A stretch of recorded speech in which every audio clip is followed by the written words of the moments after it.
Although fictionalized, the following film was inspired by actual events.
Nobody kills himself over grades. I mean, especially Kip. I don't think he passed a class his whole life. Yeah. Excuse me. Hey, Paul. Let's have my own touch, too. How'd you hear? It's on the TV already. Did he leave a note or anything? Hey, check it out.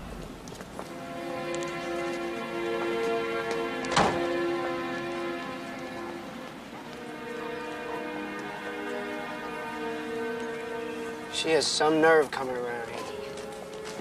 How you doing? Can you believe her showing her face around here? Believe it? Yeah, I believe it. It's the first thing today that's made any sense.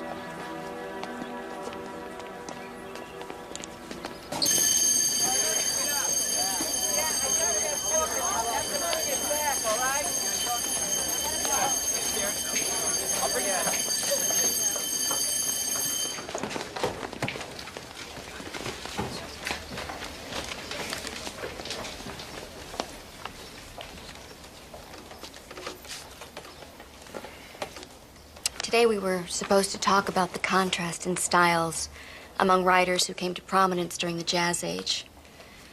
But at the moment, Hemingway and Fitzgerald seem pretty irrelevant to me. I'd like to share something with you I think is appropriate. Patsy, would you do the honors?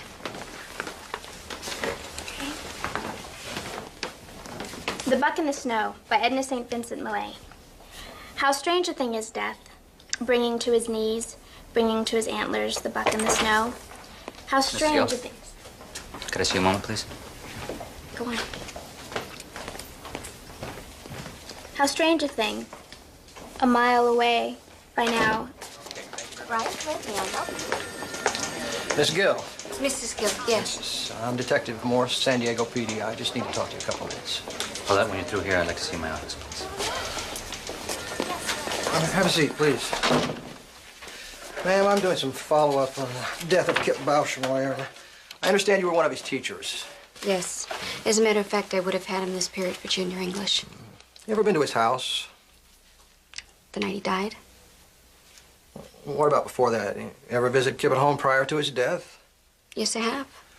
Was your husband aware of this? Look, maybe you better tell me what this is about. Well, ma'am, there have been allegations made by several of Kip's classmates that you and Kip Bauschmeier were lovers. A high school is a rumor mill, Detective. That was one of many stories making the rounds. But I can assure you, that's all it is, a rumor. Mrs. Gill, the people who are making these allegations are not saying they heard you were having sex with the boy. They're saying they went over to his house a couple of weekends in a row and watched you have sex with him. Look, I've been in trouble before, Mr. Turner. Got a few priors, but this time I swear they got the wrong guy. I got the picture. Can you tell me how the window of Dr. Frank's Mercedes came to be broken? I have no idea. I think I was just the first guy the cops saw when they got to the scene. Story of my life. Wrong place, the wrong time.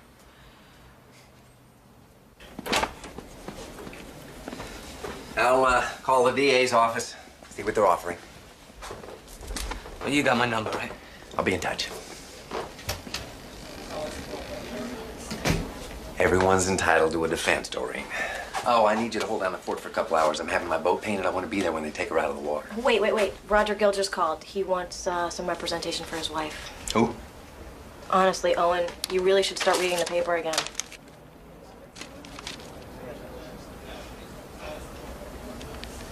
Get my ex-wife on the phone.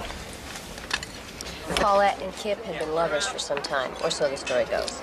Rumors started circulating, and eventually the boys, Garrett Evans, Paul Preston, and Stuart Cardale, confronted Kip about it. Kip told them the rumors were true, and when they didn't believe him, they decided to prove it to them by arranging for them to come over and watch him having sex with her. This kid sounds like some victim. Why'd he kill himself? Nobody seems to know. But the night of the funeral, the boys told their parents what they'd seen. The parents called the police. The school fired Mrs. Gill a month later. Our paper broke the story. You say that with some pride, Roberta. Well, it's a big story, Owen. I mean, you know. Attractive young teacher, secret trysts witnessed by the sons of prominent citizens, suicide.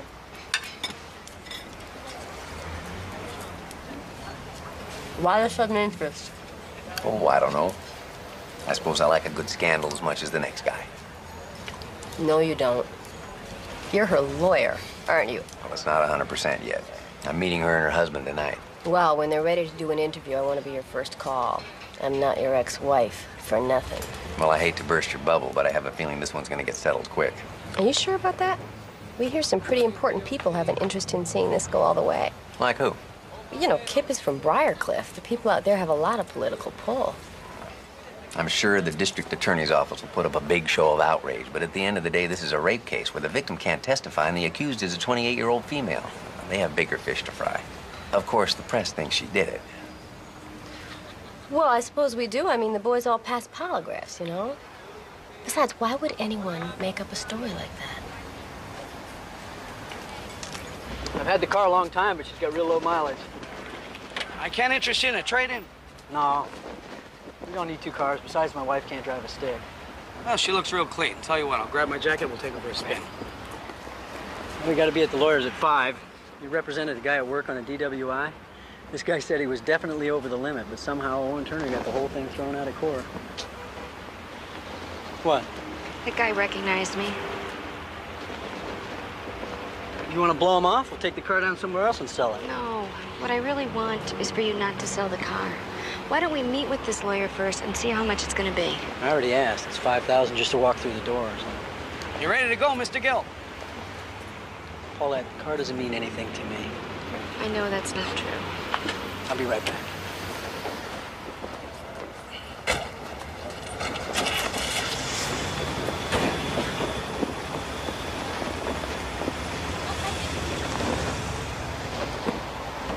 For those of you who have never had class with me before, let me tell you what you can expect. This is junior English. We're going to be studying some of the great works of literature. Excuse me, Miss Gill. This here's Kip Bauschmore. Hey, Kip. Oh no, here's trouble. Nice to see you too, Patsy. Hi. Just go find a seat. Go, now. I think I'm in love. I wanted to like those jokes on unemployment, Boschmeyer. If I were you, Mrs. Gill, I'd separate him from his cronies. He's a lot less funny without an audience.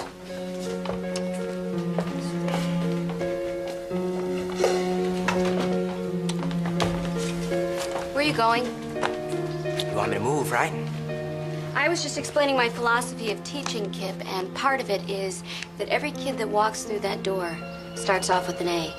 That means that at this moment, you're one of my best students.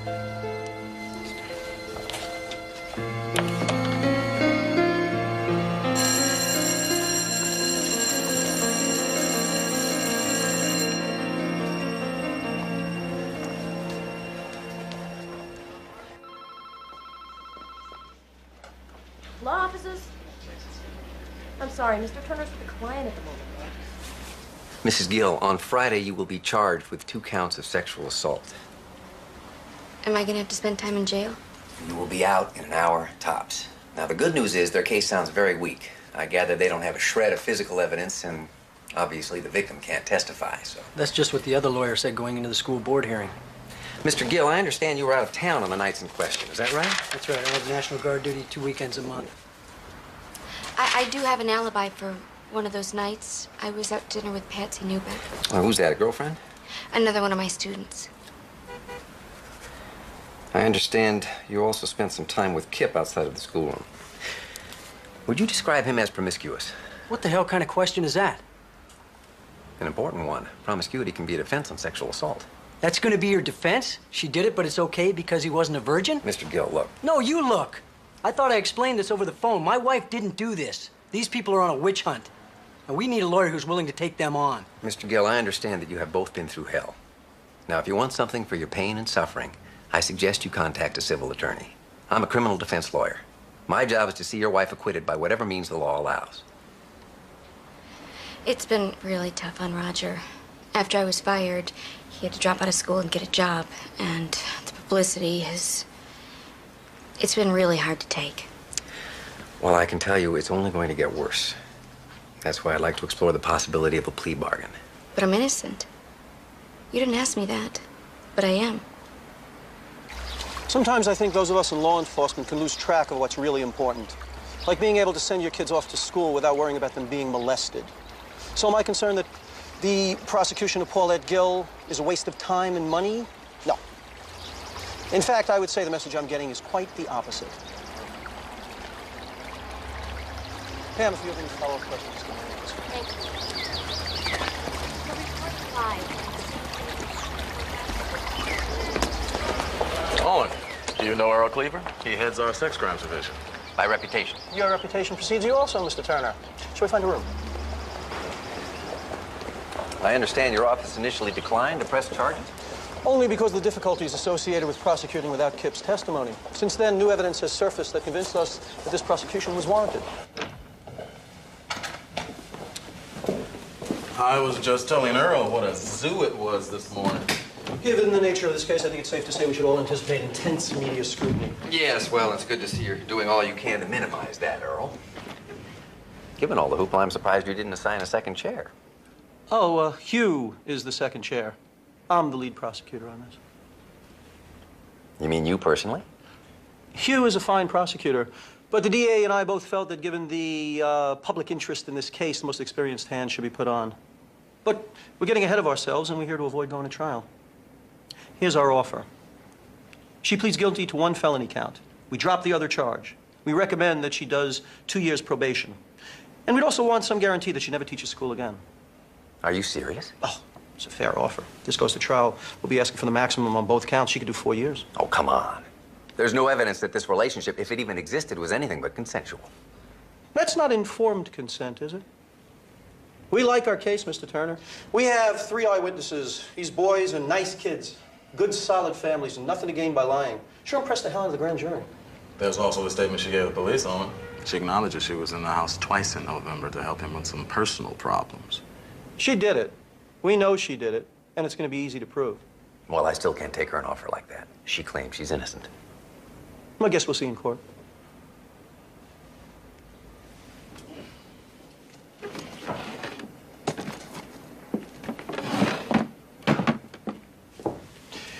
Is he any good? He was outstanding. Hasn't had a lot of trial work, though, lately. Burnt out?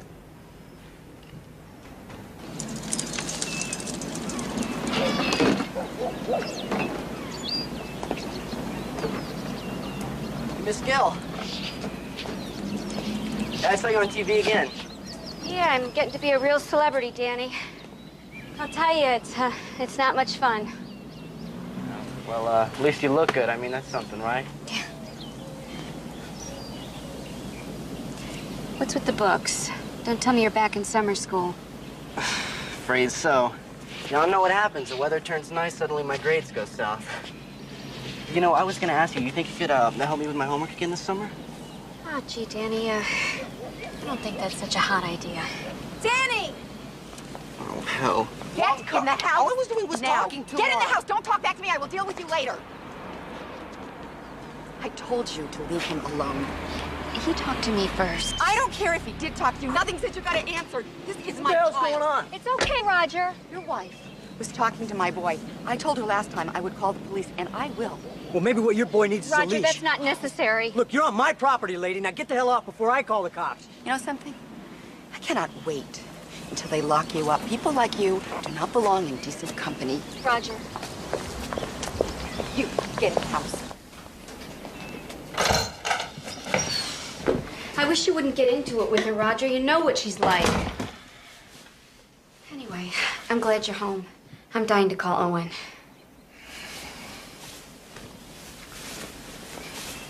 Trial starts in 8 weeks. You called him? That's right. I knew he wasn't gonna be able to make any deals. I figured I'd spare you the grief.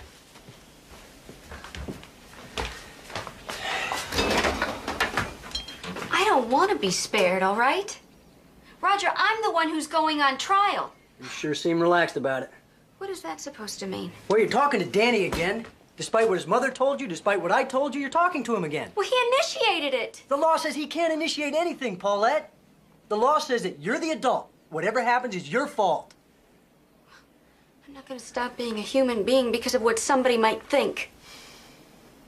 All right, have it your way, Paulette. Just remember those people whose opinions you're so blithely dismissing?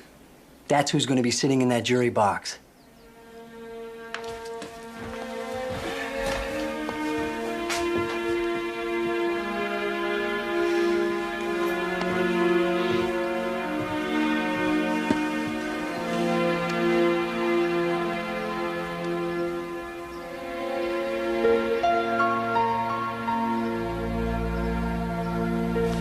I hope your coach isn't going to give you grief about missing football practice. He doesn't have much choice. If I don't get my grades up, I won't be on the team.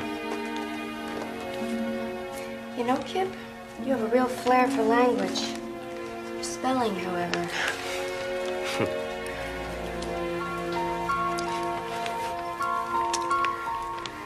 I usually getting off of practice about this time. Noticed you're always still here. A lot of kids need extra help this term. Your husband doesn't mind? I mean, if I were married to a woman who looked like you, I'd want you home. Not hanging out with a bunch of jerky teenagers. Roger's in grad school. He spends most of his nights at the library. You know, Kip, I encourage you guys to say whatever's on your mind.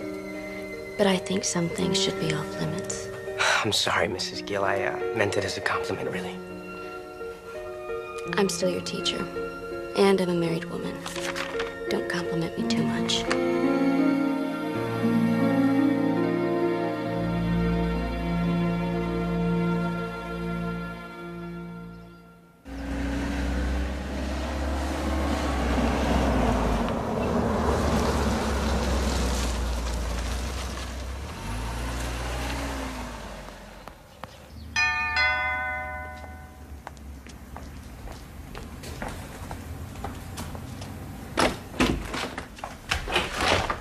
Hi, Miss Newbeck, Patsy Newbeck.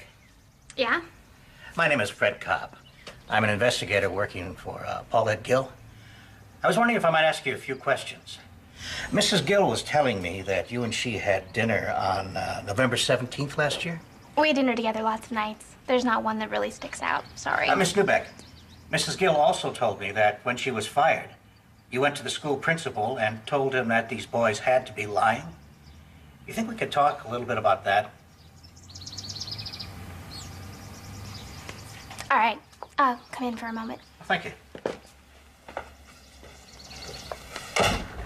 Maria, por favor.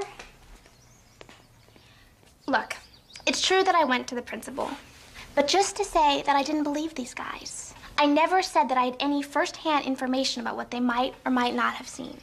But you did have dinner with her on one of the nights in question? I might have. I just don't remember. I'm sorry, Mr. Cobb. I don't think I'm going to be of much help. What's going on here? Who are you? Fred Cobb. Mr. Newbeck, is it? He's a private investigator for Paulette, Daddy. I think you'd better go. You have no business sneaking around the neighborhood trying to catch people off guard. But I invited him in. Stay out of this. My attorney is Buddy Reston of Reston and Myers. Yeah, write that down. You have any more questions for my daughter, you give him a call. Oh, and thanks for your time, Miss Newbeck.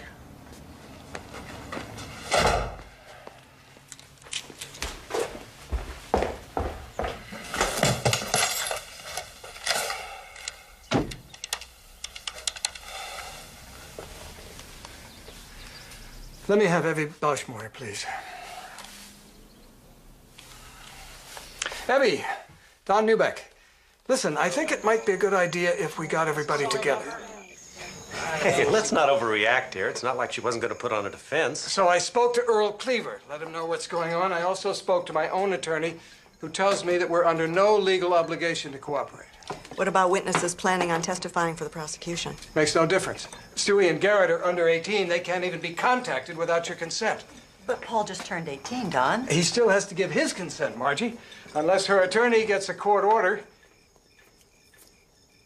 which Cleaver thought was very unlikely. Would you excuse me for just a moment? I'm so sorry you all got dragged into this.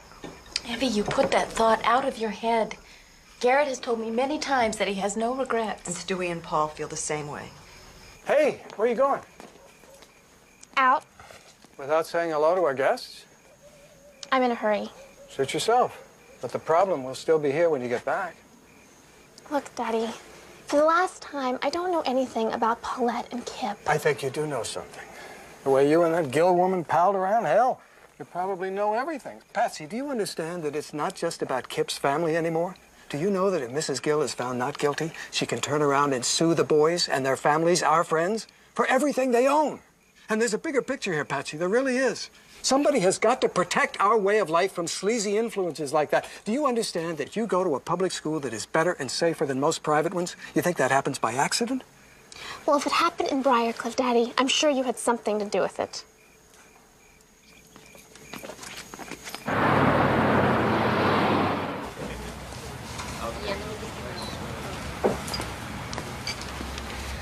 Owen? Hey, Fredo. How'd it go this week? Same as last. Must have talked to about 24 kids, some of the teachers, too. Nobody knows anything. Did you get through the DA's file yet? Almost. And I'll tell you, they're not having the same trouble we are. I've defended murderers who didn't have this many people saying bad things about them. Mrs. Gill frequently wore tight-fitting sweaters to school where you could see her nipples. Mrs. Gill had parties for students in her home where she served margaritas. Mrs. Gill gave Kip BD. Roger Gill told me this thing was shaping up as a real witch hunt. So what now? Once you get past all the hearsay and innuendo, Cleaver's whole case really comes down to the testimony of these boys. I think our defense has to be that they are just flat out lying. Well, what's their motive? Well, their friend had just killed himself. Somebody had to take the heat, right? Yeah, these boys are real Eagle Scouts, Owen. Even if they were looking for a scapegoat, it's hard to believe they'd commit perjury to do it. Kip died on Thursday. His funeral was on Monday. That gave him 3 days to cook this thing up. From now on, I want you to see what you can find out about where they were that weekend.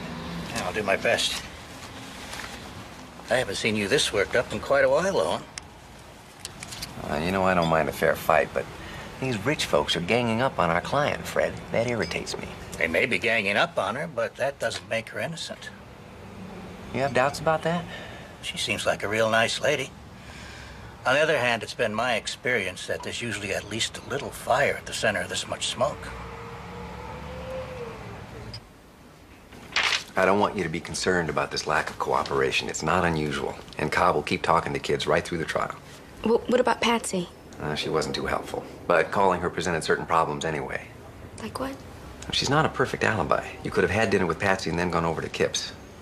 And I think we want to soft pedal your extracurricular relationship with these kids as much as possible. Now, a number of people have commented on Kip's flirtatiousness with you. I'd like to know a little more about that. It was strictly a teasing kind of thing. For example, there was one day last term. We hadn't really spent much time together, so you can imagine my surprise when he blurts out, I would kill the guy who would make love to you. "What is that supposed to mean?" That's my new pickup line, Mrs. Gill. What do you think? I think a girl your age would probably prefer a less direct approach. Guess I'll have to keep practicing. Yeah.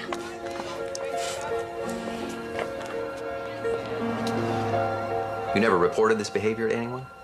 If I reported every boy for every comment he'd made, I would have spent half my time in the detention office. I understand. But subsequently, you went to his home alone in the evening. Now, the prosecution can argue that you were responding to a sexual invitation from him. What nobody has mentioned yet is that there was another side to Kip. When he was alone with me, he was completely different. Serious, sensitive. That was the side I was interested in. I don't think he believed me. It's not his job to believe you. That pickup line business, you never told me about that either. You never told me you said anything that overt. Didn't I? No? I guess I was just embarrassed. I'm sorry. Listen, it's still light. You want to stop and get some coffee or ice cream or something? No, Paulette. I just want to get home.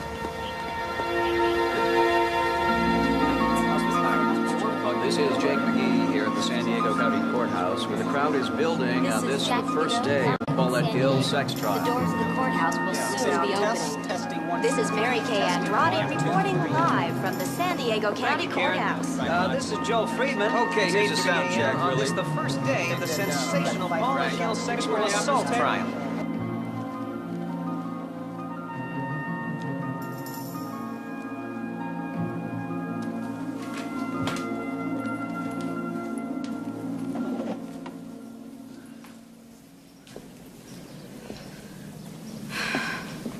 Relax, Roger. We have plenty of time.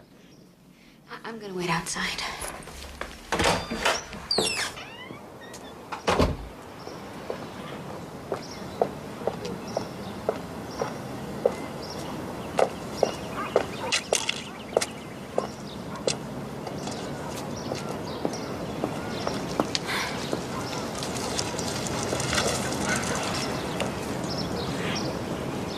So today's a big day, huh? Yeah, we'll be leaving for court soon. Good luck. Thank you.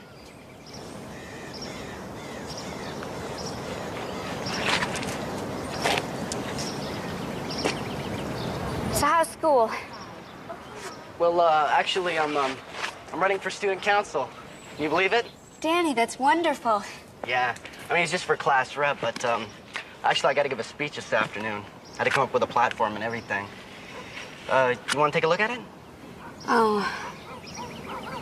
Now's not really a good time. Besides, your mom would kill me. She already left for work. Please, Miss Gill? It'll only take a second.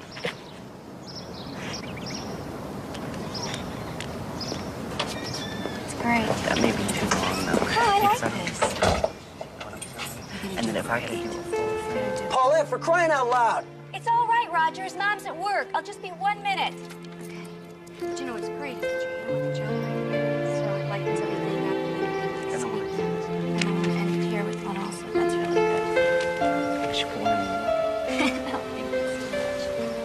good. Kids really respond to her, huh? Oh, yeah. My wife loves teaching Owen. She's got a real gift for it.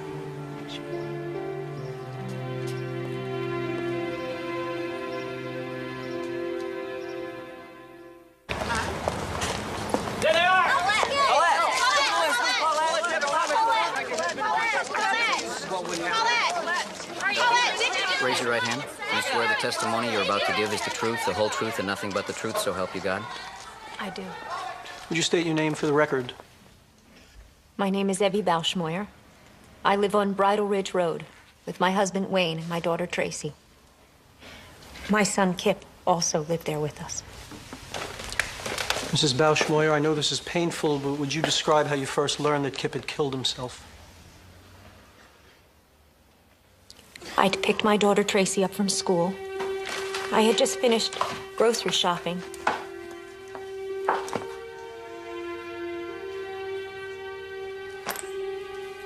Tracy! Is your brother in his room? That boy skipped school again. I don't know what I'm gonna do. Tracy? Tracy?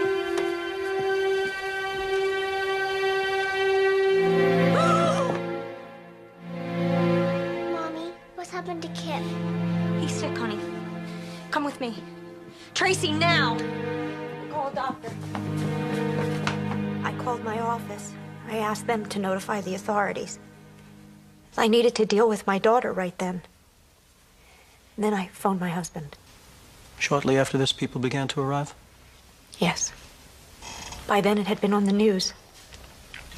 Did you see the defendant, Paulette Gill, at your house that night? Yes, I did. And at Kip's funeral the following Monday, did you see her there too? Not at the funeral, no. But afterwards, there was an open house. I'm Paulette Gill, Mrs. Bauschmoyer. I had Kip for English. Well, thank you for coming. I know Kip wasn't very popular with his teachers. Well, maybe that's because they didn't really know him. I can tell you he was very special to me. She told you he was very special to her? That's what she said. No further questions.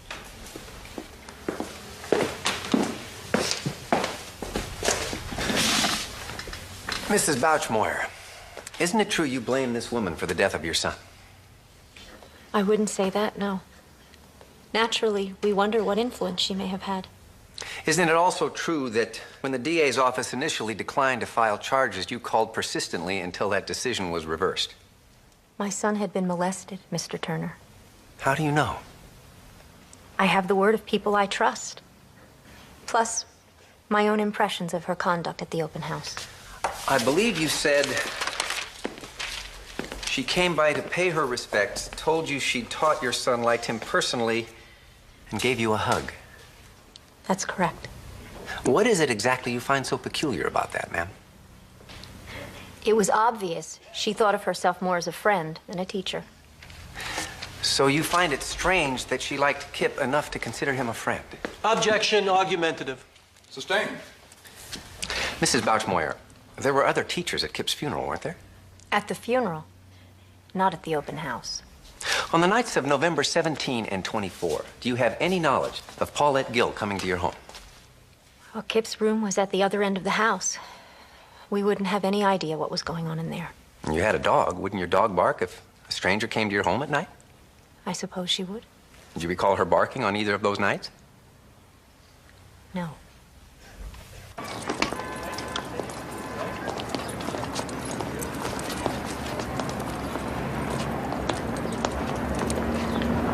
You think they'd at least send someone out to let us know what's going on, you know? I don't know how you guys can all be so casual about this. Paul, come on, all right? We're all in the same boat. Yeah. You know, it's starting to sound like you're sorry you're even here. I'm not saying that. Just real stressed out by all this, you know? Okay. Look, let's just not forget why we're here, all right? Yeah, we're here for him, man. That's right. We're here for Kip.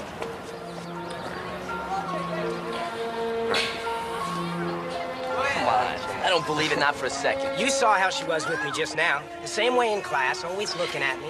Ask Paul. She's like that with everybody. No, she's Right. not. Look, I knew she was interested in me from the beginning. One night I hit on her, and she's like, oh no, I'm a teacher and I'm married. So I figured I was wrong. Then a few weeks later, she asked me to go have coffee with her. Starts telling me about how her husband doesn't understand her. That was a month ago, boys. I've been having her ever since. Come on. Look, I know it's hard to believe, Well, but it's impossible to believe. Wait a minute. Wait a minute. This time, you gotta put your money where your mouth is. I'm looking for Leland Groon. Yeah, who are you? Name's Fred Cobb. I'm a private investigator working on the Paulette Gill case. You Mr. Groom? Yeah, that's me, but I don't know what I could tell you because I only went to school there for about a year. Okay, thanks. Say, how'd you happen to come talk to me? Mrs. Gill gave me a list of students she thought might have something good to say about her. Mrs. Gill was all right to me. She tried to get me to stay in school. I wouldn't want to testify or anything.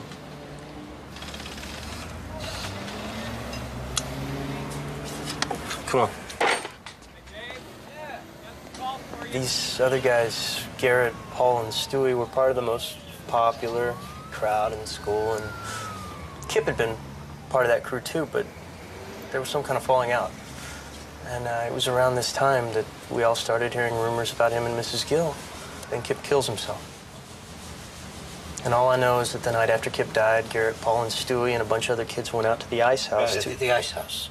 What's that? It's this factory out near Miramar, and kids from school used to go out there and party, and I heard that's where they decided to make this up. I talked to a lot of kids this summer. Why haven't I heard about this before? Well, I know I wasn't in any rush to come forward. Personally, I don't care what people think, but my parents had just joined a country club. Wait a minute. Are you saying you felt that you were discouraged from coming forward? You guys really are in the dark about this, aren't you? Kip's family and the families of the other three, they've had their own investigation going on since last year. And in Briarcliff, the word's out. You're either with them or against them. I honestly don't see any grounds for delay, Mr. Turner. Your Honor, I now have reason to believe that much of this new evidence that Mr. Cleaver claimed as his reason for filing charges comes from a group of citizens who have a vested interest in the outcome of this case. As I understand it, all those people are doing are trying to protect themselves from any possible civil action from Mrs. Gill. There's nothing illegal about that. And I hardly think the existence of this one boy proves widespread coercion, Mr. Turner. Your Honor, this one boy's statement alone raises questions about the credibility of the rest of the boys who are going to be testifying here. What possible reason could I have for filing charges if I had any questions about their credibility? Well, it got Evie Bauschmeyer off your back, didn't it, Earl? The way I figure it, this trial's a win-win proposition for you. My job is simple. I look at the evidence and I look at the statute. If I get a match, I prosecute. Your request for continuance is denied. The only thing that's relevant here is where the defendant was on the nights of November 17th and 24th. And that's what we're going to find out right now. Proceed with your witness. Mr. Preston, what was your reaction when Kip Bauschmeyer first told you of his relationship with Mrs. Gill? It just didn't seem possible. I mean, I'd seen the way they were in class, and I knew she liked him. But I still thought, she's a teacher, no way. How did Kip respond to your disbelief, Mr. Preston? He said, I guess I'm just going to have to prove it to you then. Let's talk about the weekend of November 17th. You and Garrett had been over there during the day? Yes, sir. Kip told us that she was coming over that night and asked if we would go help set up his room so that we could see. And what were some of these preparations? His window was kind of high up, so we had to stack some paving stones to stand on. And he had these curtains that we had to rig so that we could see better. And what happened after you finished setting up his room, Paul? We went home. And then later I picked Garrett up and we drove back over to Kip's. I knew what kind of car Mrs. Gill drove because I'd seen it a bunch of times at school. It was parked right where Kip had said it would be. Now, at this point, we're thinking maybe she's just over there talking to him, right? But on the way up to the house, I started to get cold feet.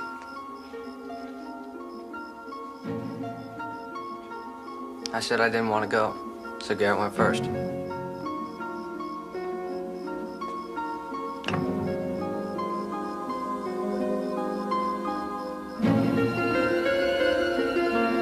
I was scared we'd be caught. And then after a minute, he comes back and he says, somebody's about to do something to somebody.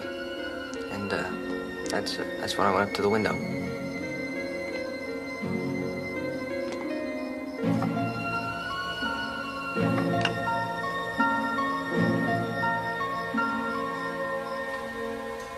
When you first looked through the window, what did you observe, Paul?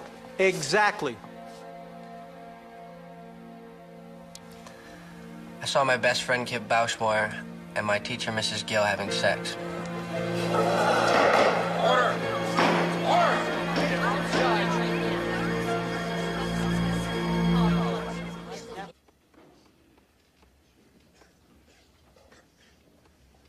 Your witness, Mr. Turner. Mr. Preston. Yesterday, you described preparations you made in order to better see Kip and the defendant having sex. For example, you stacked up some stepping stones. Do you recall why you did that? It made it easier to see. Your Honor, may I? Would you step over here, please?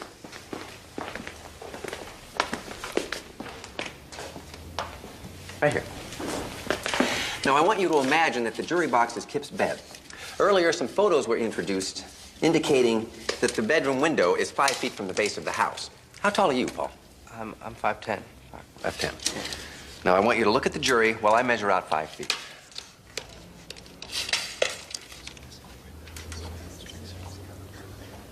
Yeah, Garrett's shorter, I think.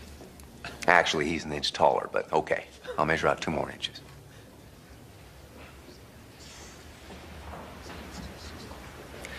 I'd like the record to reflect that I measured out 5 feet 2 inches, and yet Mr. Preston can still see the jury easily over the top. Can't you? Yes, sir. Thank you. You can sit back down.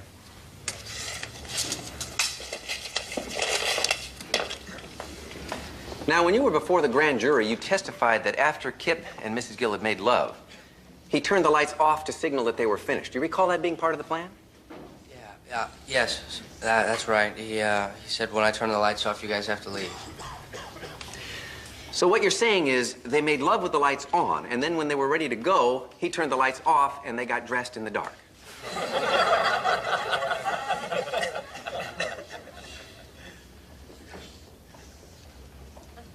Yeah, well, maybe a lot of the stuff we did wasn't necessary, but it's not like any of us had any experience with this kind of thing. That'd be one explanation. Another might be that you guys made up the story and then never got around to going over to Kip's house to see if it checked out. That's not true. And we never discussed this among ourselves until after we gave our statements to the school. Have you ever heard of a place called the Ice House, Mr. Preston?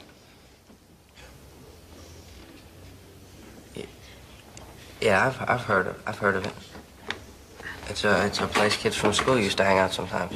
And weren't you hanging out there the weekend after Kip died, along with Garrett Evans, Stuart Cardell, and several others? Yeah. Yes, sir. I suppose we were. Yeah.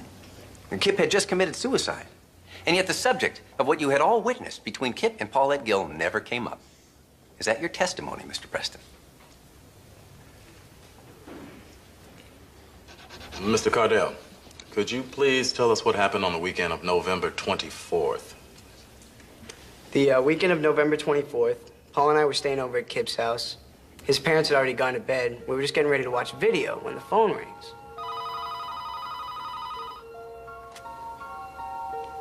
And what time was this? About 11:30. So Kip's on the phone for a couple minutes. When he gets off, he's got this great big grin on his face. And he says to Paul, it's on again for tonight. At that point, they told me that Mrs. Gill and Kip had sex the weekend before. And what did you think of all this, Mr. Cardell? I believed it. I had her as a teacher. You could say I'd seen her in action. Order. Let's leave the humor to the lawyers, Mr. Cardell. Please proceed. So anyway, Paul and I go outside to wait. About 10 minutes later, she shows up. I watch for 45 minutes, maybe.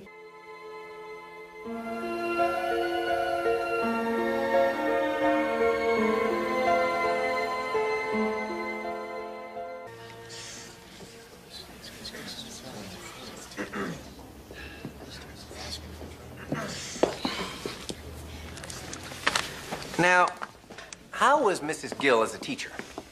She was okay. She actually went out of her way to give you a lot of extra help, didn't she? Yeah. Did she ever make any sexual overtures to you? No. So when you say that her actions contributed to your conclusion that Kip and Paul were telling the truth, what are you talking about? It was just a feeling I got. After Mrs. Gill left, did you guys talk about what had just happened?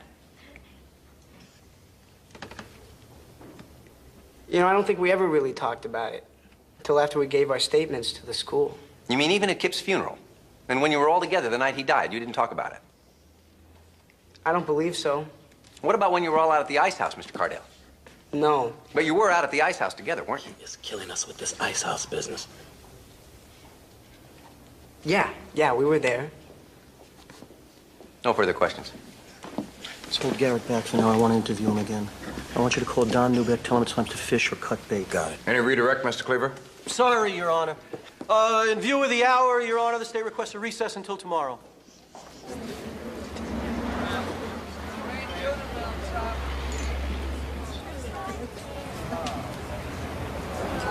You were great today. Now, that's not just my opinion. The whole press corps is talking about how you're kicking their butts. Well, it's early yet, but thanks, Bob. So why the long face? I guess I'm still bugged by the way Cleaver stood by while the town held its inquisition. Oh, don't be such a Boy Scout. The people in Briarcliff want justice, and if they're in a position to pull some strings, I say more power to them. That's just how the system operates. Yeah, well, may I remind you, you and I are part of the system. Yeah, and I've seen you work that system plenty to put some really awful people back on the street. Yeah. Who always says winning is all that matters?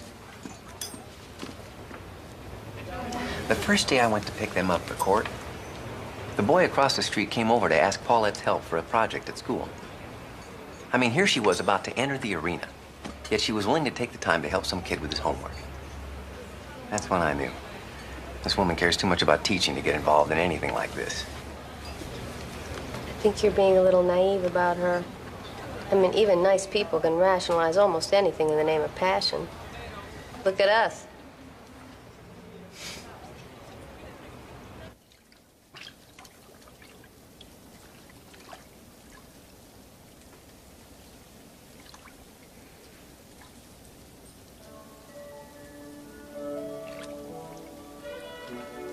Roger?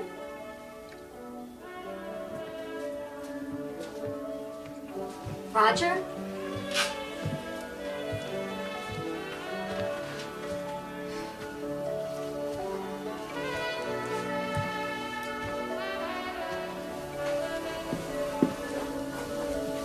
You know, it occurred to me I haven't cooked for you in ages, so I decided to whip up a special batch of my stir fry. Come here. This is really sweet of you. You like it? Sit. Thank you. Let's go in. Would you like some champagne, my dear, huh? Champagne, too? It's either that or Diet Cranberry juice. Decided to live dangerously.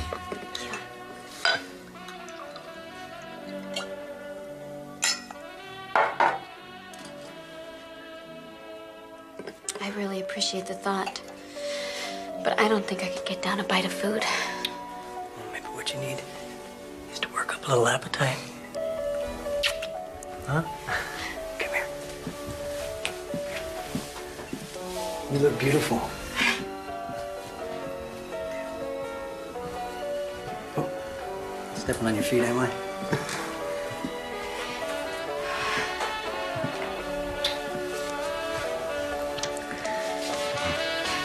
I don't feel very attractive right now.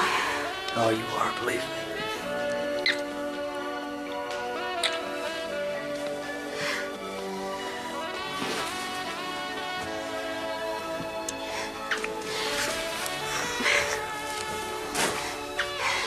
It's okay. I'm really not up for this right now. Roger, please. Please be patient with me.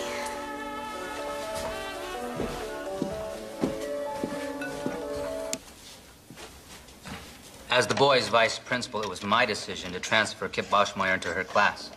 Miss Gill ran a somewhat informal classroom, but I thought the boy might do better in that environment. Did he? At first he did. But then I kept hearing that she was keeping him after class a couple times every week. Objection. Your Honor, this is blatantly misleading. There is no offer of proof that anything but studying went on at these after-school sessions. Let me see you two lawyers up here right now.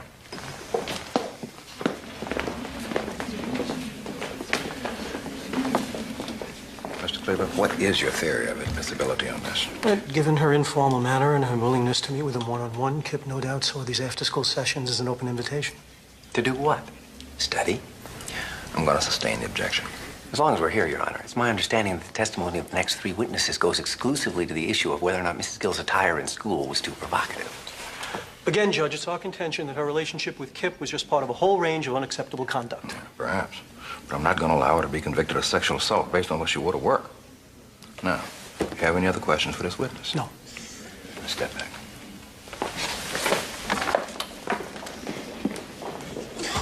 Mr. Garcia, you're excused. Thank you. You have any other witnesses you can call at this time? We do, Your Honor. She's not on our list, having only recently come forward, but she is in the building and ready to testify. Call your witness, Mr. Cleaver. The state calls Patricia Newbeck.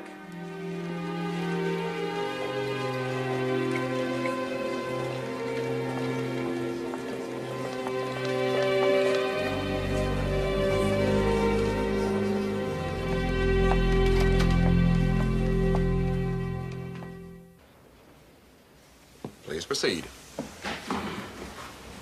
Miss Newbeck, your relationship with the defendant was more than the usual teacher-student relationship, wasn't it?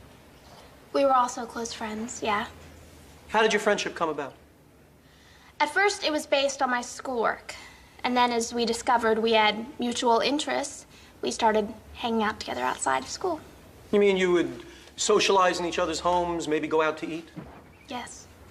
I'd like to call your attention to the night of November 17th, 1992.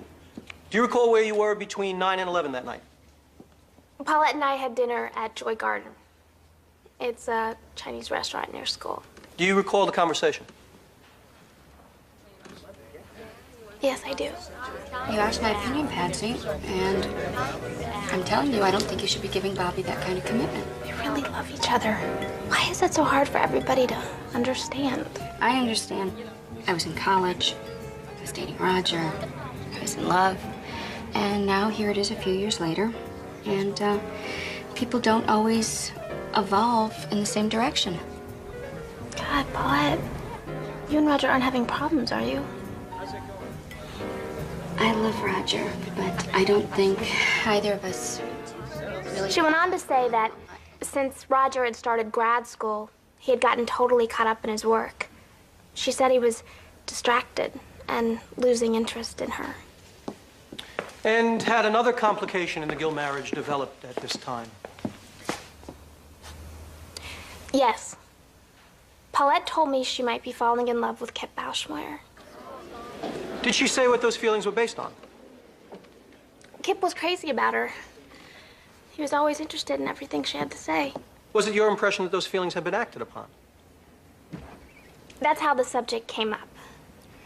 Paulette had a date with Kip that night, and she wanted me to cover for her. If my teacher looked like that, I probably would have killed myself, too. You know what she said when they caught her? No, what's that? Just cramming for an exam. What are you, crazy? Just two more questions. Would you say you were also close friends with Garrett Evans, Stuart Cardell, or Paul Preston? No, I'm not friends with their group at all. Have you ever been to the Ice House? I don't even know where that is. Thank you. No further questions. Miss Newbeck, you knew Kip Bauschmeyer pretty well, didn't you? Our families were close, yes. Initially, you were one of Mrs. Gill's strongest supporters. You told the school principal, your parents, anyone who would listen, that you thought Paulette Gill was not guilty of these charges. That's true. What prompted you to change your story? Paulette and I were friends, but I felt that what she had done was wrong, so I decided I couldn't support her anymore. When was that? I don't remember exactly. Miss Newbeck, this is a statement you made to the district attorney's office in April of this year. Do you recognize it?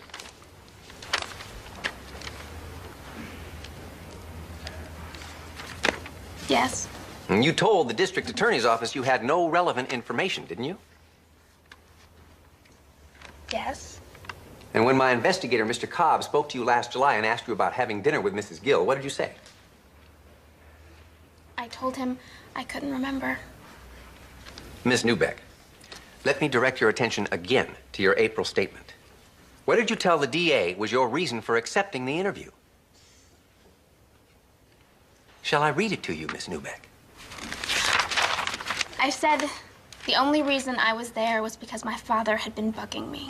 And the reason he was bugging you was that he didn't believe you when you told him that you thought Paulette Gill was innocent of these charges. And as it turned out, Your father's instinct that you're a liar proved to be correct, didn't it? What's important is that I'm telling the truth now.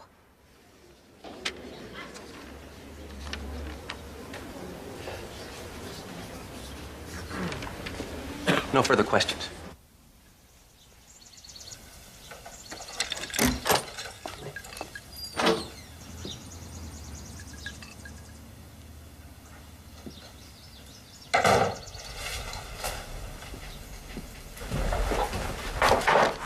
The guy you pushed was a lawyer.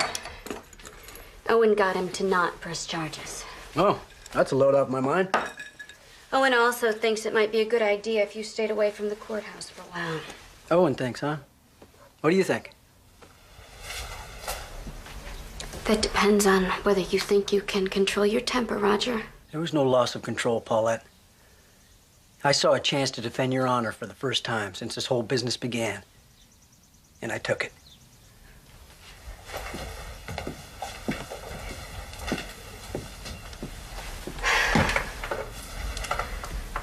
If you'd like to listen, I'd like to try to explain about Patsy. Did you discuss our problems with her or not?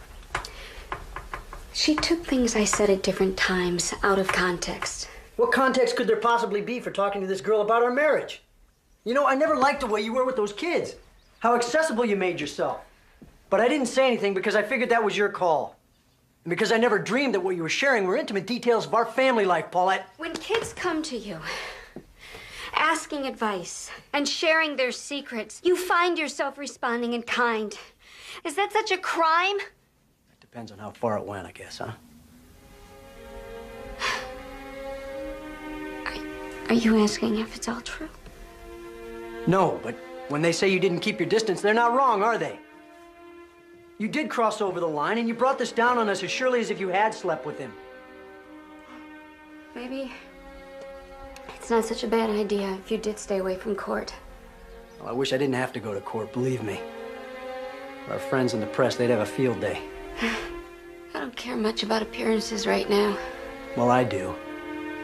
I'm not going to give those bastards any satisfaction. Let me spell it out for you.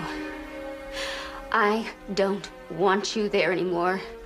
If that's the only reason you have for coming.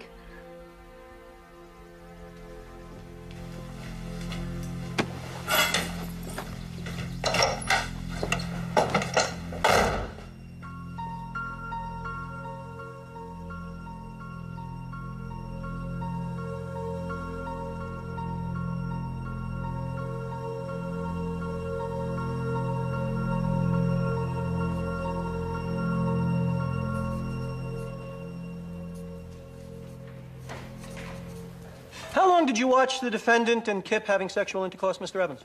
About a half hour, of which I was at the window maybe 10 minutes altogether.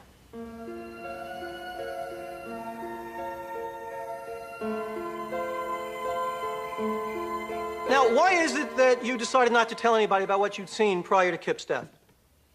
Oh, Kip asked us not to. He was worried about getting Mrs. Gill in trouble. And I think also we felt a little ashamed.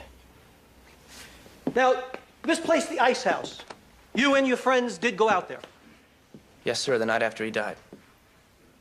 Did you and Stuart Cardell and Paul Preston conspire to make up this story at the Ice House, Mr. Evans?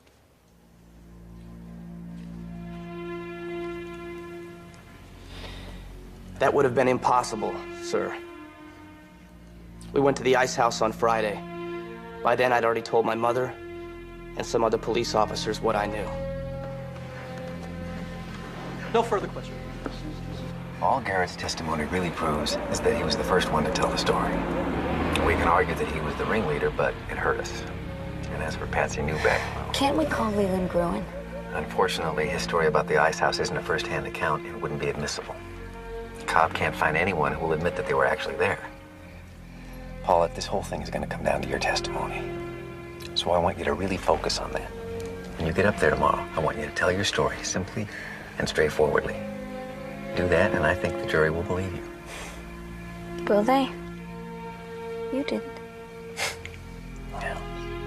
Maybe I've just defended too many guilty people. But I have to believe that when that jury really looks at you, they'll see what I saw when I finally opened my eyes. An innocent woman falsely accused.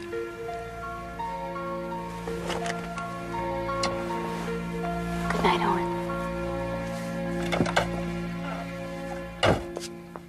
Okay, 1:15. Here's the 5-day forecast for Southern California. Mostly clear through this period, except for areas of night influence clouds and fog near the coast. That's what we need again. Lows overnight of 52. Highs expected in the daytime of 72. A little bit warmer inland, of course.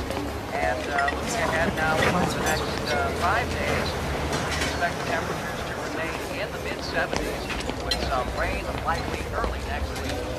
We'll be right back after this message.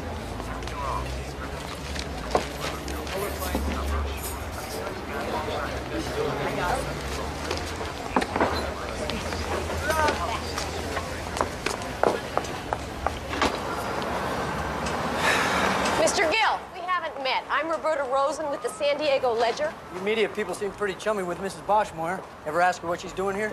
Witnesses aren't allowed in the courtroom, but she comes to the courthouse every day. Ever ask yourself what it means? I think it helps her cope with the loss of her son. I came out here to give you equal time. Yeah, well, our lawyer advised us not to speak with the press. Then you can't complain about the kind of press you're getting, can you? And that's it, huh? You think saying that absolves you of responsibility? You think there's some questions we ought to be asking? How about asking what I'm doing here? Why would I possibly stick by Paulette if there was any truth to these charges? Boy, you haven't been sticking by her lately, have you? Your attorney told us you came down with the flu. You seem pretty healthy to me. You know, maybe I haven't handled myself as well as I could have. But I'm not a public figure. I'm just a guy that sells computers. And my wife is a woman whose only plan in life was to get married and raise a family and teach school. Before you make any judgments about us, why don't you ask yourself what your life would look like if it was put under a microscope? I love my wife, Miss Rosen. Excuse me.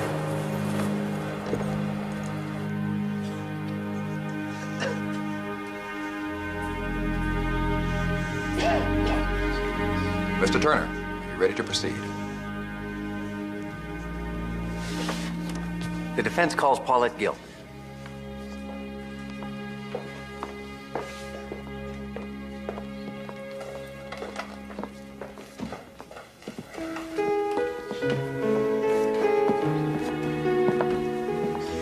Raise your right hand.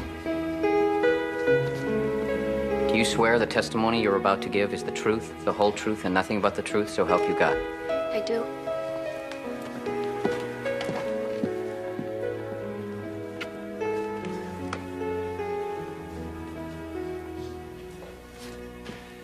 Mrs. Gill, why did you decide to become a teacher?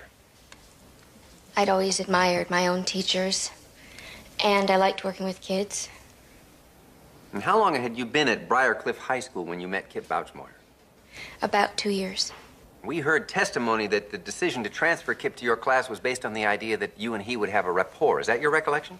Not really. I think it had more to do with the fact that I was the most junior member of the department, and Kip had a reputation of being a troublemaker. Was that reputation well-deserved? Make thick my blood? Stop up the access and passage to remorse. That I think he was misunderstood.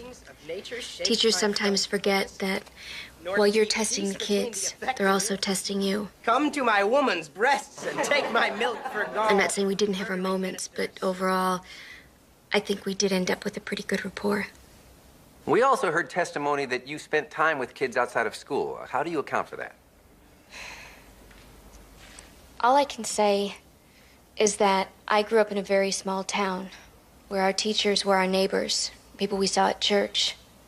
So it just seemed natural to me. And it was just a couple of students like Patsy that I felt particularly close to. And was Kip another one of those students? Not at first, but there came a time when Kip began to seek me out on a more individual basis. Do you recall what brought that on?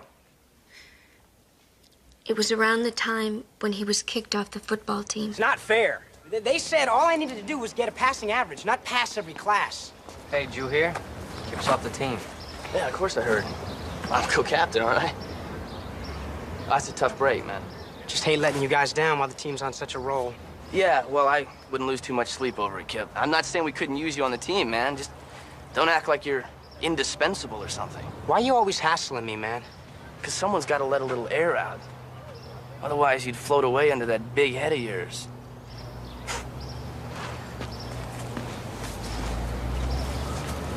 Guys, let's go. Blim said he'd give us a ride.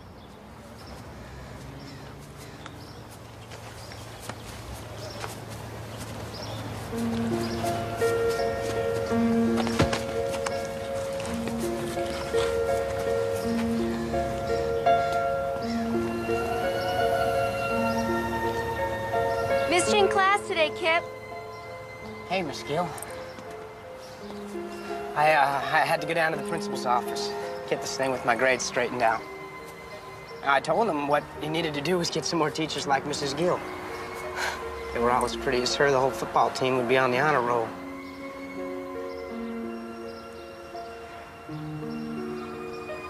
What are you doing right now? And when we were all little, I was the one who could run the fastest or climb the bigger tree. Garrett was just a little squirt, but I always included him. Now it's the other way around. The guy gives me nothing but grief. Well, maybe being co-captain has just gone to his head. No, he's just got it in for me. Stewie and Paul, they go whichever way the wind blows. In my opinion, being kicked off the football team isn't the worst thing that could have happened. You have more going for you than you realize, Kip. Yeah? Like what? Like the side of you I see right now. Your serious side. I like it, and I'd like to see more of it. You know, I never thought I could talk to a teacher like this. After that, he started calling me at home. I hadn't given him my number, but other kids had it, and it was listed. Now, at one point, you did have occasion to go to his home. Would you please tell the jury what prompted that? About a month after we had coffee, Kip called me one evening, very upset. Hello? Mrs. Gill, I need to see you. Kip, what's the matter?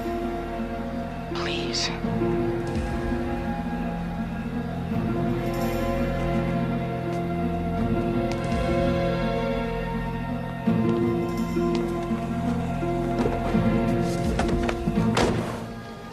So when they thought my grades were going up, they bought me a car, right?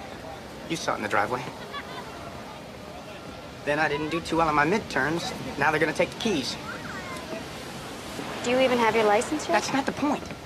I mean, it's just something else for them to hold over my head. Meantime, Paul had a big party. Never even called me. Life's a mess. I don't get a car. Might as well go into exile.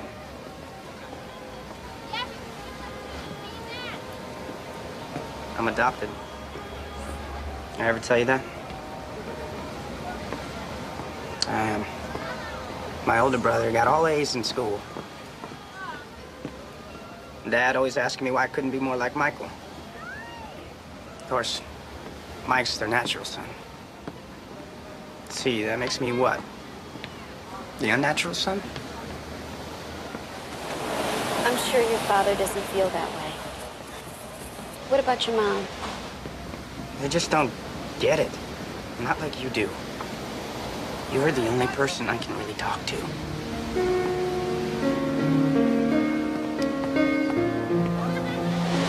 All I can tell you, Kip, is that it gets better.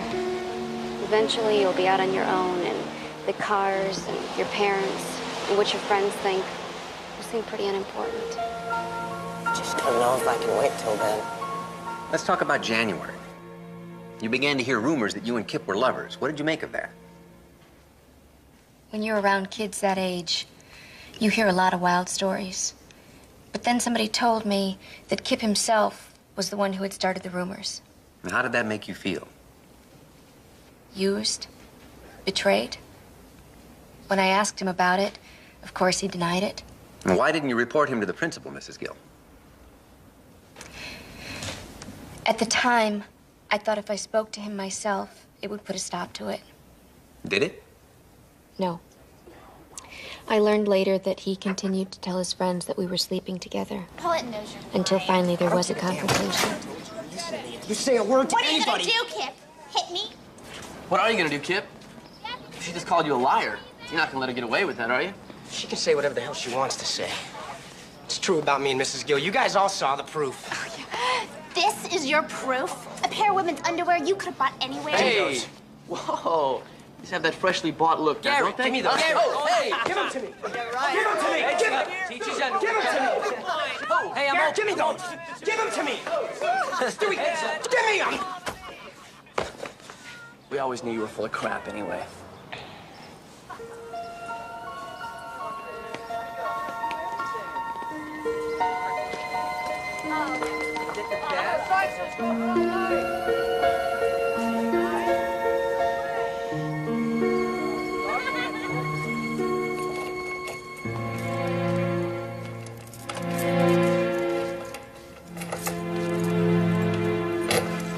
What's the matter? Think you know? Kip, I've had a long day. I don't have time to play guessing games. I'm talking about Patsy. She comes up to me today in front of everybody and accuses me of spreading rumors about us. I can't believe you put her up to that. I didn't put her up to it, Kip. You told me you didn't start the rumor. I accept that. Let's just leave it there. There was more to it, though. Guess you can't blame people for talking. But that's the way it always goes for me. As soon as I get close to a girl, she backs off. Kip, listen to me. There was never anything more between us than friendship. And there was never going to be.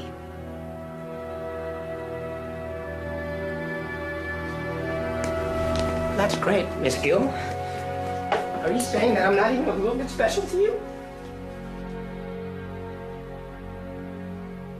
That was the last time that I saw Kip. And 3 days later, he killed himself.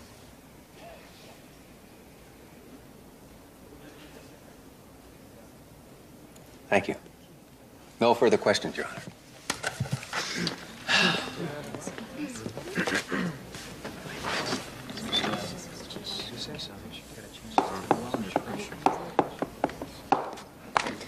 So it's your testimony that you never had sexual relations with Kip Bauschmoyer. Yes, it is. But you do admit to visiting him in his home after hours on 2 occasions. Yes. Oh, it's an interesting coincidence, wouldn't you say? These 3 boys say you went over there twice. You say you went over there twice. Can you account for this similarity in both stories? No, I can't. All I can figure is that maybe Kip told them that I had been over there as part of his proof that we were sleeping together. Do you deny having dinner with Patsy Newbeck on November 17th? Not the way she described it. We had dinner, yes. Oh, I see. So once again, only the sex part is a lie. Your Honor, I think we can all do without Mr. Cleaver's sidebar editorializing. I agree. Watch your tone, Mr. Cleaver. Sorry, Your Honor. Mrs. Gill, about these problems you say you were helping Kip with, you have some training that qualifies you to counsel troubled kids? No special training, no. The school has guidance counselors, don't they? Couldn't you have referred Kip to one of them? Or told his parents that he was having difficulty? Some of his problems had to do with his family, Mr. Cleaver. So no, I didn't think that was appropriate. And when you realized Kip was developing romantic feelings for you, you also declined to tell anyone in authority. Was that because you were afraid of being asked what you'd done to lead him on? Perhaps that was part of it? Because you had led him on? Because women get asked that question a lot. Mrs. Gill, let's talk about the second time you went to visit Kip at his home.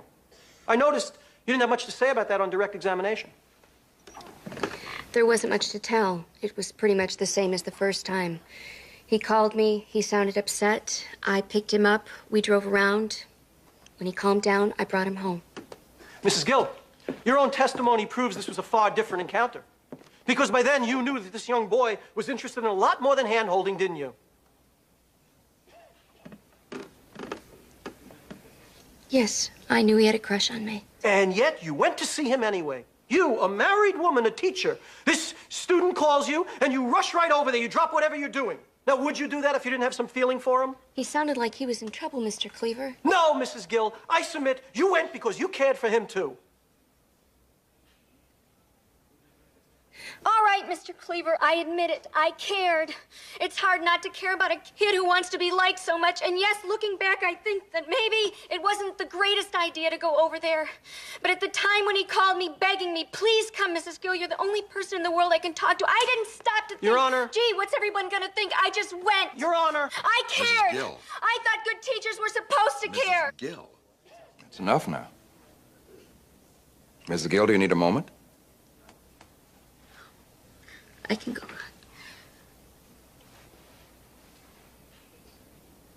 Mr. Cleaver. At this time, I have no further questions.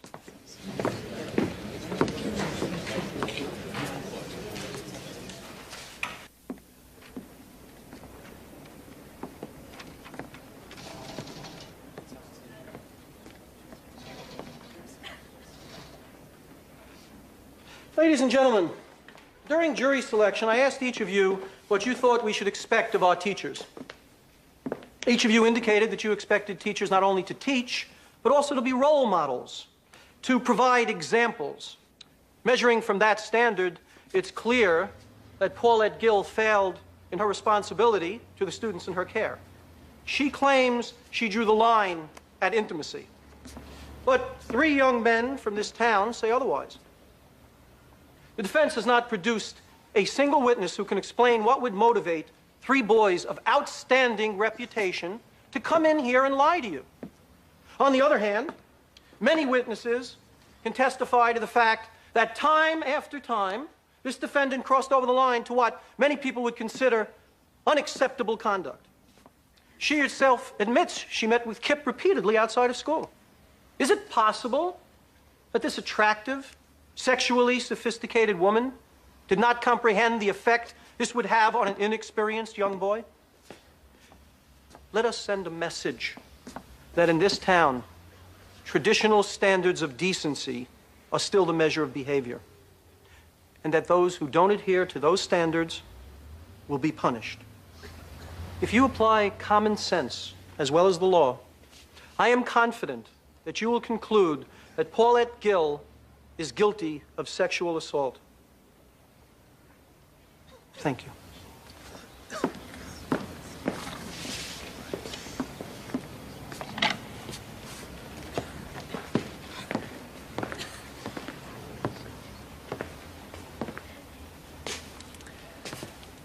From the beginning, I felt that the most extraordinary thing about this case was that it was being prosecuted at all. She was intimate with him. That's what they say. Maybe Kip and Paulette did have a kind of intimacy, the kind that occurs when one person reaches out to another person and says, "You're not alone."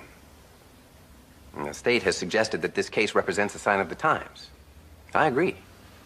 I think that the prosecution of this woman suggests that we have reached an age when simple human kindness is so rare that those who act out of it come under immediate suspicion, particularly by the people who, in this case, were unable to do what Mrs. Gill was able to do, reach this boy. And it is my opinion that they want to blame her for his death because their only alternative is to blame themselves. As to why these young men lied, I can only speculate. Maybe in the wake of Kip's death, they honestly wondered if there wasn't something to his story after all. Maybe they felt guilty. And if the price of easing that guilt was the reputation of this teacher, this outsider, well, so be it. Remember, folks, they could not have foreseen it would come to this. They simply told their parents, who called the police, who informed the school. Somebody tipped the press off, and here we are, deciding the fate of this woman on the basis of this same absurd, childish story.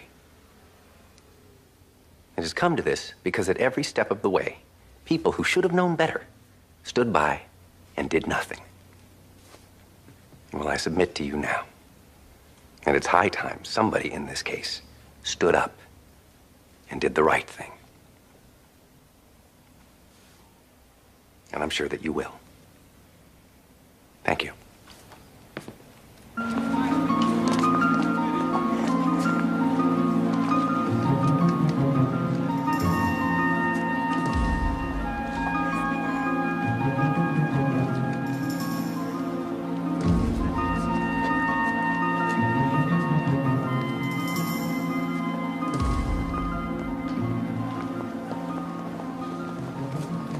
relax.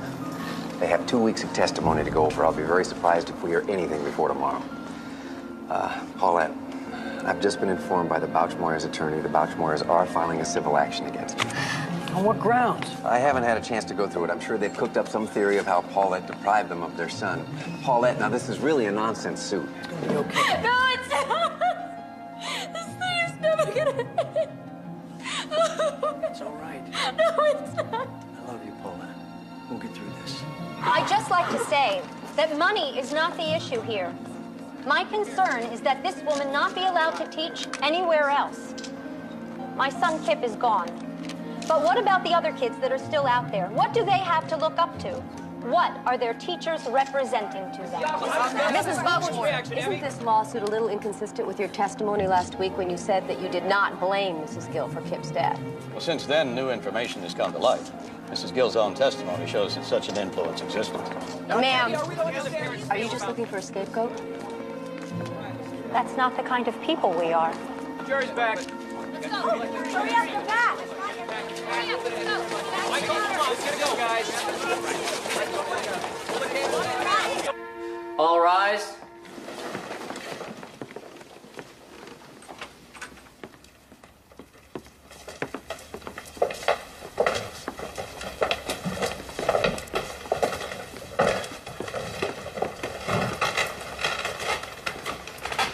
Be seated.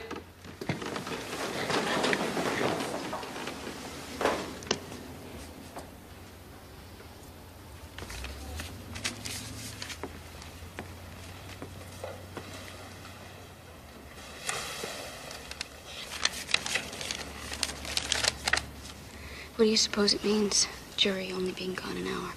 It means they had their minds made up before they went out.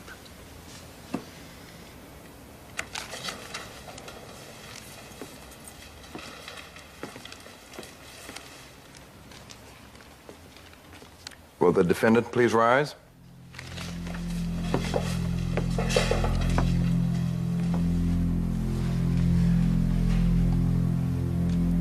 Madam Foreman, have you reached a verdict? We have, Your Honor. In the matter of the state of California versus Paulette Gill, we, the jury, find the defendant Paulette Gill not guilty.